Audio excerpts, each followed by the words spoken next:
想起来了。多姐。到家年了吗？他妈今天没家年了吗？阿勒马苏木，吉拉米德木。这是心中的昌都是吧？刚刚那个歌是哪个歌呀？再唱一首。蓝天丽日啊，一片阳光，总是那么亲切。鼻子大，我给你们唱着歌呢，然后你们还居然说我鼻子大，不唱了。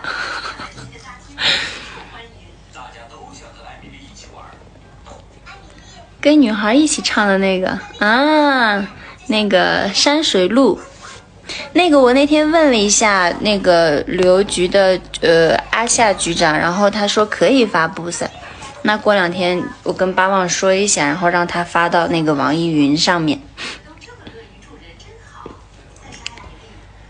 玉树方言，大气走过来。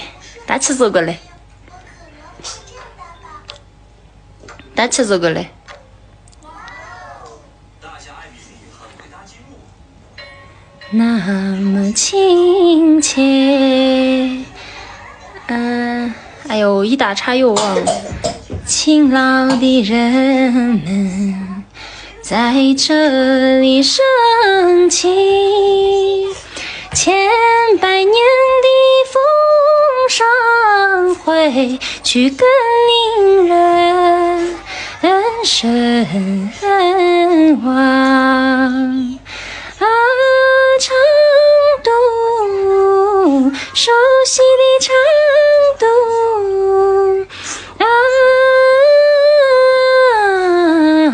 陌生的成都，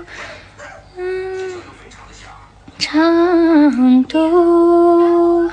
当我默默地注视你，告诉我为何你如此迷人。玉树挺好的呀，唱首玉树有多远？我不会唱哎。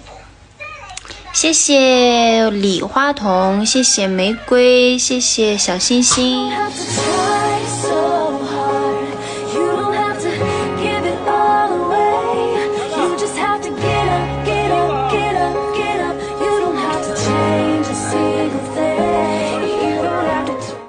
大家好，今天呢，我给大家推荐一款高原藏式饮品雪域索当茶，然后我现在喝的这个是酥油茶，我都准备好了。奶茶粉它的配料有牦牛奶粉、酥油、红茶粉，然后还有这个核桃，酥油茶里面有核桃。然后味道有一点点偏咸，因为里面有一点食用盐。倒点水，搅拌均匀。它是一款纯天然的、不加任何添加剂的健康饮品。我自己最喜欢喝的是这一款酥油茶。然后如果喜欢的话，下方有链接哦。